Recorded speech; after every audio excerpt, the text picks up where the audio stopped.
एक गांव में गौतम बुद्ध का बहुत बड़ा आश्रम था। वहां पर एक प्रसिद्ध बौद्ध गुरु रहते थे। वहां पर उनका एक शिष्य बहुत बोलता था। वह हर समय इधर उधर की बातें करता था। जब वह दान लेने के लिए जाता तो हर घर से एक नई कहानी लेकर आता और आश्रम के दूसरे शिष्यों को सुनाता था। एक शिष्य की दूसरे से बुराई करता, चुगली करता और दूसरों के सामने अच्छा बनने का प्रयास करता। खुद के मुंह से ही खुद की तारीफ करता रहता और हमेशा ही खुद को गुरु के सामने सबसे बुद्धिमान और उत्तम साबित करने का प्रयास करता। वह खुद को सभी शिष्यों से अलग और श्रेष्ठ मानता था। उसका कहना था कि मैं एक अमीर घर का बालक हूं। अगर मैं चाहता तो एक आरामदायक और सुविधाओं से भरा जीवन जी सकता था, लेकिन मैं वह सब छोड़कर यहां आ गया क्योंकि मुझे सत्य की खोज करनी है, खुद को जानना है, जीवन को जानना है। इसीलिए मेरा त्याग तुम सबसे बड़ा है। एक दिन गुरु ने आश्रम के सभी शिष्यों को बुलाकर कहा, आप सभी को अगले 1 महीने के लिए कोई ना कोई संकल्प लेना है। इससे आपकी संकल्प शक्ति मजबूत होगी और आप में आत्मशक्ति का संचार होगा। आप सभी अपने सामर्थ्य के अनुसार कोई भी संकल्प ले सकते हैं और यदि 1 महीने से पूर्व आप में से जिस का भी संकल्प टूट जाएगा तो वह अपनी पुरानी दिनचर्या में वापस आ जाएंगे। सभी शिष्यों ने अपनी शक्ति के अनुसार छोटे बड़े संकल्प लिए और गुरु को अपने अपने संकल्प के बारे में बताकर वहां से चले गए। लेकिन वह शिष्य जो खुद को सबसे अलग और बड़ा दिखाना चाहता था, वह सीधे गुरु की कुटिया में पहुंच गया और बोला, मैं कोई छोटा मोटा संकल्प नहीं लेना चाहता, बल्कि खुद के ही जैसे एक बड़ा और महान संकल्प लेना चाहता हूं। कृपया आप ही बताएं, क्या संकल्प लेना चाहिए। उसकी यह बात सुनकर गुरु मुस्कुराए और बोले, क्या तुम मेरे द्वारा दिए गए संकल्प को पूरा कर पाओगे? क्या तुम्हारे लिए उसे पूरा करना संभव होगा? शायद नहीं, वह तुम्हारे लिए संभव नहीं है। तुम उसे पूरा नहीं कर पाओगे, इसीलिए तुम खुद ही कोई संकल्प ढूंढो। शिष्य ने कहा, नहीं गुरुदेव, आप जो भी संकल्प मुझे देंगे मैं जरूर उसे पूरा करूंगा। गुरु ने कहा, ठीक है, तो तुम अगले 1 महीने तक चुप रहोगे, मुंह से एक शब्द भी नहीं निकालोगे। यही तुम्हारा संकल्प है। शिष्य ने कहा, गुरुदेव, यह भी कोई संकल्प है? यह तो बहुत ही आसान है। 1 महीने तक चुप ही रहना है। आप कोई बड़ा संकल्प दीजिए जो मेरी योग्यता के लायक हो, जिसे पूरा करने में मुझे समस्या हो। गुरु ने कहा, पहले तुम इस संकल्प को तो पूरा करके दिखाओ। शिष्य ने गुरु की बात मान ली और वह उसी समय चुप हो गया और पलटकर कुटिया से बाहर चला गया। उसे चुप रहना बहुत आसान लग रहा था। उसने एक दिन तो जैसे तैसे चुप रहकर काट लिया, लेकिन दूसरे दिन से उसके मन में ना बोलने का बोझ बढ़ने लगा। तीसरे दिन उसे भारीपन महसूस होने लगा और चौथे दिन उसके अंदर एक अजीब सी बेचैनी होने लगी, क्योंकि आसपास आश्रम के सभी शिष्य एक दूसरे से बातें कर रहे थे। वह भी अपना पक्ष उनके सामने रखना चाहता था, उनकी बोलती बंद कर देना चाहता था, लेकिन उसका संकल्प उसके आड़े आ रहा था। इसीलिए वह पूरे दिन सिर्फ मुंह और आंखें निकालता रहता। इसी तरीके से कुछ दिन और बीते और वह शिष्य बीमार पड़ गया। उसका सिर फटा जा रहा था। उसका खाने पीने तक का मन नहीं कर रहा था। वह सिर्फ बोलना चाहता था। वह गुरु के पास गया और उनके सामने बैठकर लिखकर उन्हें बताया, गुरुदेव, मैं बोलना चाहता हूं। बिना बोले मुझे सांस नहीं आ रही। मेरा दम घुटता जा रहा है। मैं अंदर ही अंदर पागल हुआ जा रहा हूं। मैं क्या करूं? संकल्प तोड़ दूं क्या? यह पढ़कर गुरु मुस्कुराए और बोले, संकल्प तो तोड़ने के लिए ही होते हैं, लेकिन जो अपने संकल्प को पूरा कर लेता है वही अपनी आंतरिक शक्ति को बढ़ाता है, और जो अपनी आंतरिक शक्ति को बढ़ा लेता है वह समाज और जागृति की राह पर आगे बढ़ जाता है। संकल्प का लेना भी तुम्हारे हाथ में था और इसे तोड़ना भी तुम्हारे ही हाथ में है। तुम्हारे बहुत से भाई अपने संकल्प को तोड़कर अपनी पुरानी दिनचर्या पर वापस आ चुके हैं। अगर तुमसे नहीं हो पा रहा तो तुम भी संकल्प तोड़कर अपनी पुरानी दिनचर्या पर वापस जा सकते हो। लेकिन याद रहे, अगर आज तुम इस छोटे से संकल्प को नहीं संभाल पा रहे तो तुम अपनी बाकी की पूरी जिंदगी को कैसे संभाल सकोगे? बाकी फैसला पूरी तरह से तुम्हारे हाथों में है। गुरु की यह बात उस शिष्य के दिल में चोट कर गई। वह बिना कुछ बोले वहां से वापस चला गया और खुद को अपनी कुटिया में बंद कर लिया। वह केवल अपने जरूरी कामों के लिए ही कुटिया से बाहर निकलता, बाकी सारे समय कुटिया के अंदर ही बैठा रहता। 15 दिन बीत चुके थे और आश्रम के लगभग सभी शिष्यों का संकल्प अब तक टूट चुका था, लेकिन उसका संकल्प अभी भी जारी था। संकल्प लेने के बाद से अब तक उसने एक शब्द भी नहीं बोला था। सारा आश्रम हैरान था कि इतना बोलने वाला इंसान चुप कैसे हो गया। 15 दिन बीतने के बाद वह दोबारा अपने गुरु के पास गया और लिखकर बताया, गुरुदेव, मैं बाहर से तो चुप हूं, लेकिन मेरे भीतर बहुत सी आवाजें हैं, बहुत सी चीख पुकार और शिकायतें हैं।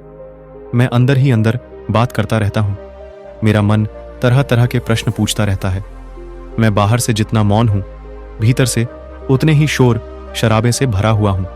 क्या इस तरह से मेरा संकल्प अभी भी जारी है? गुरु ने कहा, हाँ, तुम्हारा संकल्प अभी भी जारी है, लेकिन जब तक लोगों की यह आवाजें तुम्हारे कानों में पड़ती रहेंगी, तुम्हारा मन बोलता रहेगा, क्योंकि इसे तो आदत है बोलने की। तुम भले ही बाहर से चुप रहो, लेकिन तुम अंदर ही अंदर बोलते रहोगे। तुम्हें इन बातों से, इन आवाजों से दूर जाना पड़ेगा। शिष्य गुरु को प्रणाम कर वहां से चला जाता है और सुबह होते ही अपनी कुटिया छोड़कर जंगल की तरफ चला जाता है। कई दिन बीत जाते हैं। संकल्प का समय भी पूरा हो जाता है, लेकिन शिष्य लौटकर नहीं आया। आश्रम में सभी को डर था कि कहीं जंगली जानवर ने उसे खा ना लिया हो। इस बीच उसे ढूंढने की बहुत कोशिश की गई, लेकिन वह कहीं नहीं मिला। सभी गुरु भाइयों ने मान लिया था कि जंगली जानवरों ने उसे अपना शिकार बना लिया है, लेकिन गुरु को ऐसा नहीं लगता था। एक दिन आश्रम का एक अन्य शिष्य गुरु के पास आया और बोला, गुरुदेव, हमारे उस अधिक बोलने वाले भाई के साथ क्या हुआ होगा? क्या जानवर ने उसे मार दिया होगा? गुरु ने कहा, हो सकता है कि जानवरों ने उसे अपना शिकार बना लिया हो, लेकिन उसके न लौटने की एक दूसरी वजह भी हो सकती है। शायद उसे वह मिल गया है जिसके लिए वह गया था। फिर शिष्य ने पूछा, गुरुदेव, क्या ज्यादा बोलना इतना हानिकारक होता है? गुरु ने कहा, इंसान के जीवन के बहुत सारे दुखों में से एक दुख यह भी है कि वह कभी चुप नहीं रह सकता, हमेशा कुछ ना कुछ बोलता ही रहता है। सिर्फ हमारे बोलने के कारण हमारे आधे से ज्यादा दुख पैदा होते हैं। परिवार के अधिकतर झगड़ों की वजह हमारा बेमतलब बोलना ही होता है। हम में से कोई भी चुप नहीं रहना चाहता। हम बस सामने वाले को सुना देना चाहते हैं। जो भी हमारे मन में है, सब निकालकर उसके मन में बैठा देना चाहते हैं। उसे समझा देना चाहते हैं कि देख, तू गलत है और मैं सही। और इस तरीके से सब एक दूसरे की सही गलत बातों को ग्रहण कर रहे हैं। इस तरीके से सुनने और सुनाने का यह काम जिंदगी भर चलता रहता है। लेकिन इस नासमझी में हम अपना समय, अपना जीवन, अपनी समझ और सबसे महत्वपूर्ण वह कीमती पल जो हम जी सकते हैं, जिनको अनुभव किया जा सकता है, जिनमें आनंद को प्राप्त किया जा सकता है, यह सब खो देते हैं। लेकिन इसके बदले हमें मिलता क्या है? कुछ नहीं। सब व्यर्थ और बर्बाद हो जाता है। इस पागलपन में हमने क्या खो दिया, इसका एहसास केवल कुछ ही लोगों को हो पाता है। बाकी लोग जैसे उन्हें अपने आने का पता नहीं, वैसे ही उन्हें अपने जाने का भी पता नहीं चल पाता। शिष्य ने कहा, तो फिर इसका समाधान क्या है? गुरु ने कहा, पूरी जागरूकता के साथ अपने विचारों को देखना यही एकमात्र तरीका है। सारी मानसिक समस्याओं का वर्तमान में रहकर चिंतन करना, पूरी जागरूकता के साथ अपना काम करना जिंदगी में चमत्कारिक बदलाव ला देता है। उसके बाद वह शिष्य गुरु से अपने प्रश्नों का उत्तर पाकर उनको प्रणाम करके वहां से चला गया। उस शिष्य को आश्रम छोड़कर गए हुए 3 महीने का समय बीत चुका था, लेकिन उसकी कोई खबर न थी। अब तक तो सभी गुरु भाइयों ने भी उसके वापस लौटने की उम्मीद छोड़ दी थी। लेकिन एक दिन वह आश्रम लौट आता है। उसे देखकर सभी के आश्चर्य और खुशी का ठिकाना न रहा। लेकिन अब वह नहीं था जो यहां से गया था। वह कुछ और ही बनकर वापस आया था। उसके अंदर एक गजब का बदलाव महसूस किया जा सकता था। उसके चेहरे पर एक गजब का ठहराव और आंखों में बड़ी शांति थी। आश्रम में आते ही सभी गुरु भाइयों ने उसे चारों तरफ से घेर लिया और बातें करने लग गए। वह भी अपने गुरु भाइयों से बातें करने लगा। उससे बात करने वाले सभी ने यह अनुभव किया कि अब वह पहले जैसा उतावला और बातूनी नहीं रह गया था। उसके मुंह से एक एक शब्द बहुत ही सुलझे हुए और मधुरता के साथ निकल रहे थे। थोड़ी देर तक गुरु भाइयों से बात करने के बाद वह सीधा गुरु की तरफ चला गया। उसने गुरु के चरण छुए और कहा, गुरुदेव, क्या मैं अब भी मौन हूं? क्या अब भी मेरा संकल्प जारी है?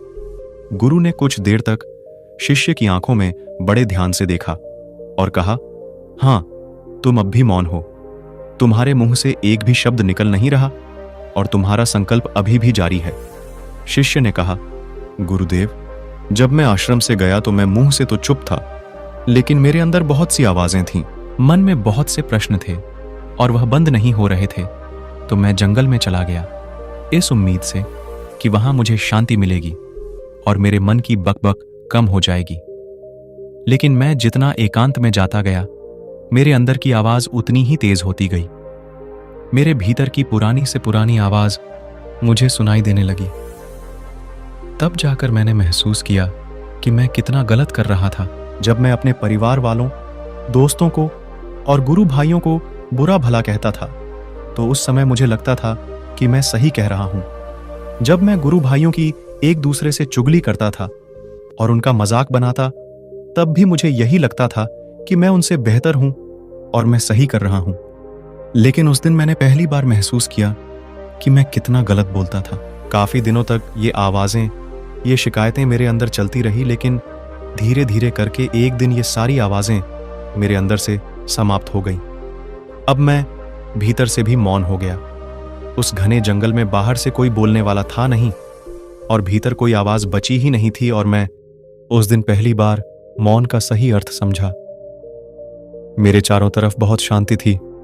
हालांकि अभी भी कुछ आवाज जो पहले भी आती थी, लेकिन मैं उन्हें सुन नहीं पाता था, पर अब वह सभी आवाजें मुझे स्पष्ट रूप से सुनाई दे रही थीं। हवा के चलने की आवाज, चिड़ियों के चहकने की आवाज और पानी के बहने की आवाज, ये सभी आवाजें मैंने पहली बार पूरे होशपूर्वक सुनी। अपने चारों तरफ इतनी शांति मैंने पहले कभी महसूस नहीं की थी। तो इस शांति को भंग करने के लिए मैंने पहली बार अपने मुंह से कोई शब्द निकाला।